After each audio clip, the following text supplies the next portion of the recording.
अध्यात्म का केंद्रीय तत्व है आत्मा।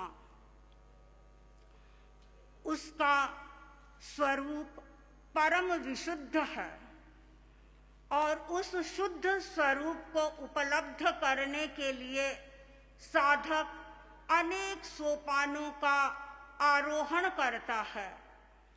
जैन परंपरा में उस तत्व को प्राप्त करने के लिए अनेक प्रविधियों का निर्देश दिया गया है। उनमें एक है तपस्या।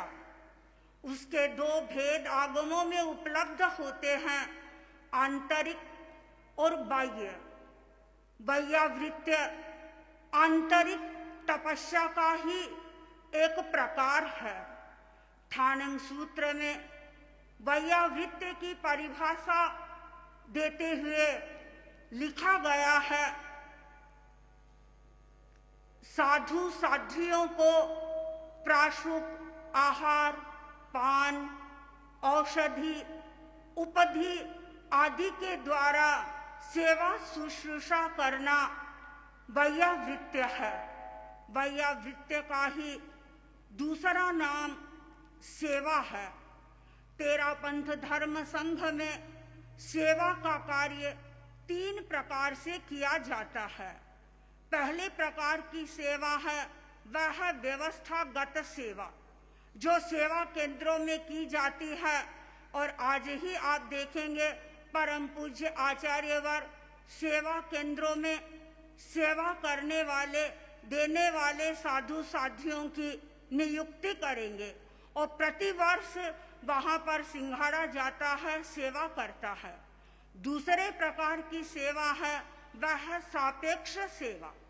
सिंघाड़े की सेवा अथवा साज की सेवा। अग्रगामी बीमार हो गया, अनुगामी उसकी सेवा करते हैं, और अनुगामी बीमार होते हैं तो अग्रगामी और उसके सहवर्ती जो साधु साध्वियां हैं वे सेवा करते हैं। और तीसरे प्रकार की सेवा है वह निष्काम सेवा है। वह सेवा मात्र निर्जरठ्य, केवल व्यक्ति निर्जरा की भावना से सेवा करता है और सही माने में यह सेवा ही व्यक्ति को अपने लक्ष्य तक पहुंचाने वाली होती है। जहां समूह होता है, संघ होता है, वहां व्यवस्थागत सेवा की भी अपेक्षा होती है और वह सेवा भी लोगों के लिए आकर्षण का केंद्र बनती है। आचार्यवर, मुझे याद है जब मैं समणी थी तो एक बार जैन विश्व भारती में अमेरिका से एक डेलीगेशन आया था।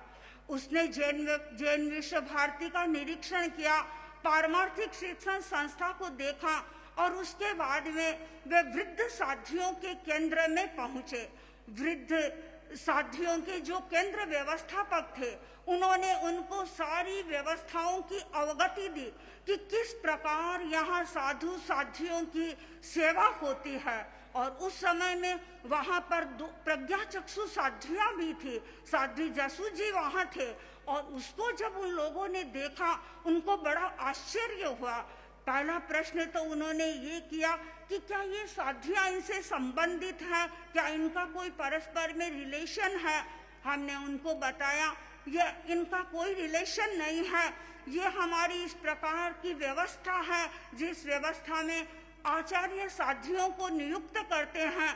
और जब उन्होंने वहाँ की सारी कार्य प्रणाली के बारे में सुना, सारी व्यवस्थाओं के बारे में सुना, तो वे आश्चर्यचकित रह गए और बार बार उनके मुंह से एक ही शब्द निकल रहा था, how wonderful it is, how wonderful it is.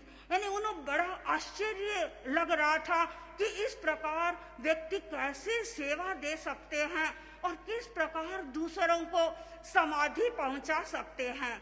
ये समाधि वे व्यक्ति पहुंचाते हैं जिनके मन में निष्काम भावना होती है सेवा करने की। किसी प्रकार का प्रतिदान वे नहीं चाहते हैं कि हम ये सेवा कर रहे हैं और इस सेवा का मुझे कोई प्रतिदान मिले। निष्काम सेवा वास्तव में सुखदायी होती है, निष्काम सेवा वरदायी भी होती है। और जिसने निष्काम सेवा की है वे व्यक्ति आगे बढ़े हैं और अपने गंतव्य तक भी पहुंचे हैं। मुझे स्मृति हो रही है ऋषभ चरित्र की। ऋषभ चरित्र में उदाहरण दिया गया है बाहु मुनि का और सुबाहु मुनि का। दोनों ही साधु सेवा में रहते थे। बाहु मुनि की रुचि थी गोचरी लाने की। वो 500 साधुओं की उस समय में गोचरी करते थे और गोचरी लाकर के सब साधुओं को पहले आहार करवाते थे और उसके बाद में जो अवशिष्ट आहार होता था, जो बचा खुचा आहार होता था, वो स्वयं करते थे। और सुबाहु मुनि रुग्ण साधुओं की सेवा करते थे, ग्लासेक्ष साधुओं की सेवा करते थे। और इस प्रकार उन्होंने अपनी इस सेवा के द्वारा कर्मों के वृंद को कितने कर्मों को प्रकंपित किया, कितने कर्मों को समाप्त किया। और आगे जाकर के जो बाहु मुनि थे वे भरत चक्रवर्ती बने और सुबाहु मुनि बाहुबली के रूप में बने और कालांतर में उन्होंने मोक्ष का भी वर्ण कर लिया। आगमों में बताया जाता है व्यक्ति निर्जरा क्यों करता है, महानिज्जरे महापज्जवसाने। जो व्यक्ति सेवा करता है वह महान निर्जरा करता है और महान पर्यवसान को प्राप्त करता है। तेरा पंथ धर्म संघ में सेवा को महत्व दिया गया है। ठाणंग सूत्र में एक स्पष्ट चित्र बताया गया है कि हम सेवा किसकी करें। सेवा आचार्य की करें, सेवा उपाध्याय की करें और स्थविर की सेवा करें, तपस्वी की सेवा करें, ग्लान की सेवा करें, शिक्षक की सेवा करें, साधर्मिक की सेवा करें, कुल गण और संघ की सेवा करें। तेरा पंथ धर्म संघ में आचार्य की सेवा को बहुमान दिया जाता है। तेरा पंथ धर्म संघ में शेष साधुओं की सेवा पर बल दिया जाता है। तपस्वियों की यहाँ पर सेवा होती है। और जब अन्य लोगों से हम सुनते हैं कि तेरा पंथ में आचार्य को कितना बहुमान दिया जाता है, कितना उनका सम्मान किया जाता है, हमें गौरव की अनुभूति होती है। साधु साध्वियां आचार्य की सेवा करते हैं और आचार्य न जाने कितने रूपों में तेरा पंथ धर्म संघ की सेवा करते हैं। यहाँ शेष साधुओं की भी देखरेख होती है, उनका भी ध्यान रखा जाता है। आचार्य वर्ग की सन्निधि में न जाने कितने छोटे छोटे साधु आए हैं, आपने अपने हाथों से दीक्षित किया है, लेकिन आज वे आगे बढ़ रहे हैं, विकास कर रहे हैं। कई ऐसे बच्चे होते हैं जिन्हें भाषा का पूरा ज्ञान नहीं होता है, उन्हें अच्छी तरह से बोलना नहीं आता है, उन्हें अच्छी तरह से लिखना नहीं आता है, लेकिन हमारे साधु साध्वियां उनकी परिचर्या करते हैं, उनकी सेवा करते हैं, उनको बोलना सिखाते हैं, उनको लिखना सिखाते हैं, उन्हें कपड़े पहनना सिखाते हैं, छोटे छोटे कार्य उनको सिखाते हैं। और वे ही व्यक्ति आगे चल करके हमारे धर्म संघ की सेवा करते हैं। यहाँ तेरा पंथ संघ में तपस्वियों की सेवा की जाती है, तपस्वियों का बहुमान दिया जाता है। स्वयं आचार्य भिक्षु ने भी संघ में सेवा को महत्व दिया। उन्होंने लिखा कि कोई भी रुग्ण साधु है, यदि वह अक्षम हो गया है तो उसे ये नहीं कहें कि तुम अब अक्षम हो गए, तुम संठारा करो या तुम संलेखना करो। हमें ऐसा उसे नहीं कहना चाहिए। हमें वह कार्य करना चाहिए जो उसके चित्त में समाधि पैदा करे। हर साधु साध्वी को सेवा के लिए तत्पर रहना चाहिए। यदि कोई साधु या साध्वी सेवा करने के लिए तैयार नहीं होता है तो उसे उपालंभ मिलता है। और आचार्य भिक्षु तो लिखते हैं कि यदि तुम सेवा नहीं दे रहे हो तो तुम्हें सेवा लेने का अधिकार भी नहीं है। और तेरा पंथ धर्म संघ में यह बात प्रचलित है कि जब तक तुम्हारे शरीर में शक्ति है तुम संघ की सेवा करो, और जब तुम्हारा शक्ति बल क्षीण होगा संघ तुम्हारी सेवा करेगा। आचार्य भिक्षु ने सेवा को महत्व दिया, उत्तरवर्ती आचार्यों ने भी इस बात पर महत्व दिया। और डालगणी तो सेवा के माने में बड़े स्ट्रिक्ट थे। बहुत प्रचलित घटना है साध्वी सिरे कुमारी जी की, जो लाडनू में चाकरी कर रहे थे और चाकरी करने के बाद में जब डालगनी लाडनू की ओर पधार रहे थे, साध्वी सिरे कंवर जी दर्शनार्थ डीडवाना के सीमा तक पहुंच गई थी और जब डालगनी को पता चला तो डालगनी ने कह दिया कि सेवा के कार्य को छोड़ करके यहाँ आने का क्या प्रयोजन हो सकता है, और डालगनी ने वहीं से उसको बिहार करवा दिया।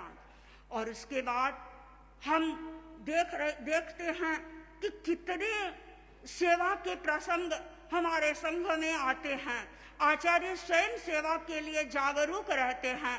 हम देखते हैं परम पूज्य आचार्यवर को कि किस प्रकार वे आचार्यवर जहाँ सेवा का प्रसंग आता है पहली प्रायोरिटी उसे देते हैं। अन्य सारे कार्य गौण हैं, संबंध गौण है, अन्य बातें सब गौण हैं, और सबसे पहले प्रायोरिटी आचार्यवर की सेवा के लिए होती है। और आचार्यवर बराबर हमें प्रेरित करते हैं कि हमारे मन में सेवा देने की अधिक भावना रखनी चाहिए, हमें सेवा लेने की भावना नहीं रखनी चाहिए। हमारा इतिहास इस बात का साक्षी है आचार्यवर कि कितने साध्वियों ने कैसी कैसी कठोर सेवा की है। साध्वी अनशन जी का नाम सुनते हैं तो सचमुच में एक सात्विक गौरव की अनुभूति होती है। उन्होंने कठोर सेवा करके 13 पंथ धर्म संघ में अपना इतिहास बनाया।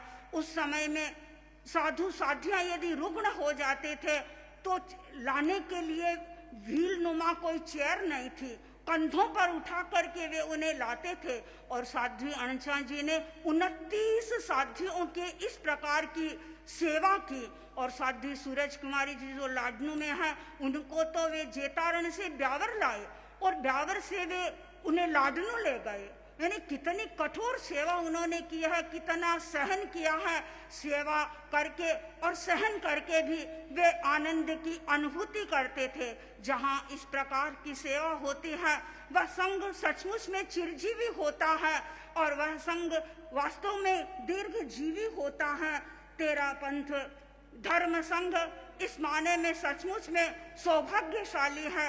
इस संघ में दीक्षित होने वाले प्रत्येक साधु और साध्वी को जन्म घुंटी में इस प्रकार की शिक्षा मिलती है कि तुम्हें सेवा करना है और सेवा के द्वारा ही यह संघ आगे से आगे बढ़ रहा है। मैं आज के अवसर पर यही मंगल कामना कर रही हूँ कि आचार्यवर ये सेवा के संस्कार साधु और साध्वियों के जीन में चले जाएं और आचार्यवर जब कभी भी जहाँ कहीं भी जिस स्थान पर भी सेवा के लिए हमें नियुक्त करें, हम हर क्षण तत्पर रहें। ओम अर्थ।